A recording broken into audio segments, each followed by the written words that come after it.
Over the past 20 years, tennis fans have been blessed with the development of Roger Federer, Rafael Nadal, and Novak Djokovic, the three pretty much undisputable greatest tennis players of all time. The three have combined for a total of 63 out of 79 Grand Slams since 2003, with only two other players winning more than one Grand Slam in the time period. In the process, the big three have produced some of the greatest matches of all time against each other, such as the Wimbledon 2008 final between Rafa and Roger, and the 2012 Australian Open final between Djokovic and Nadal. Now, with Federer, Djokovic, and Nadal being aged 41, 35, and 36 respectively, tennis fans will be looking to see who will replace the big three after all of them retire, in terms of both title domination and production of entertaining matches. It looks like we might have found our answers in 19-year-old Spaniard Carlos Alcaraz and 21-year-old Italian Jannik Sinner. Carlos Alcaraz has emerged as a legitimate superstar this year,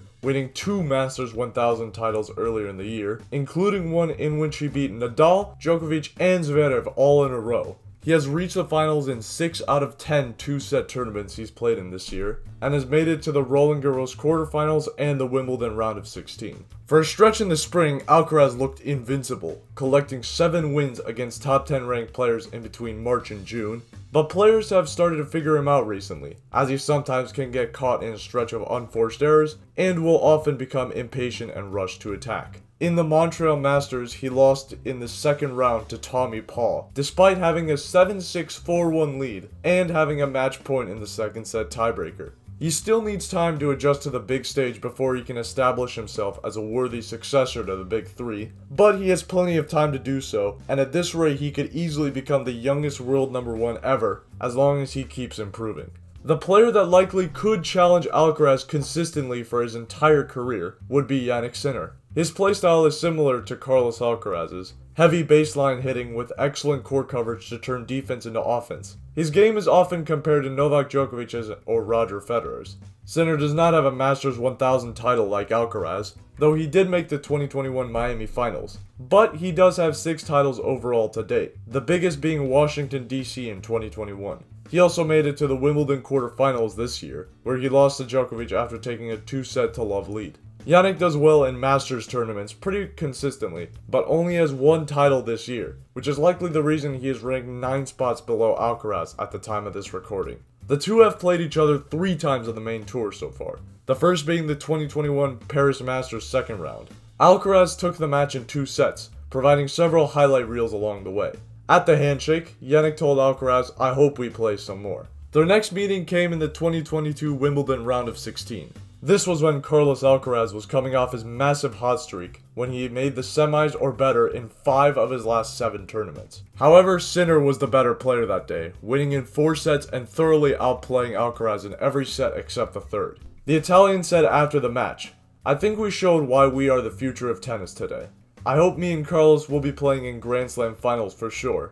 Today, I went out on top. Maybe the next time it will be different for sure." Towards the end of July, Alcaraz and Sinner both signed up for the Croatia Open in Umag as the 1 and 2 seeds. Sure enough, both of them made it to the finals relatively easily to set up another clash between the two. Alcaraz started off well, winning the first set in a tiebreaker. At the beginning of the second set, Alcaraz had a 1-0 love 40 lead on Jannik Sinner's serve, but the Italian saved all 3 break points. Alcaraz had 3 more break points in the same game, all of which he was unable to convert. After that, Sinner would win 12 out of the next 13 games and dominated Alcaraz 6-1, 6-1 in the next 2 sets. Sinner stated after his win, "I'm obviously very happy. I've had a tough year until now. I had some unfortunate moments, but we worked every time to play better, to be a better player, to be a better person. But I know that I still have a lot of things to improve." In a fashion similar to the big three, Alcaraz and Sinner are good friends off the court and have both expressed how they hope to have many more epic battles between each other for years to come. When asked about a rivalry with Sinner, Alcaraz stated, "Will Sinner-Alcaraz be a saga? I hope so.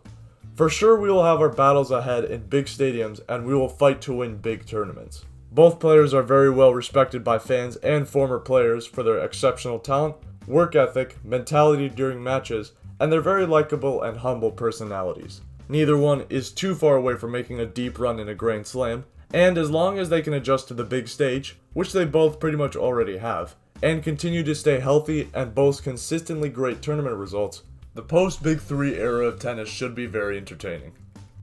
Thank you for watching, like and subscribe, I'll see you later.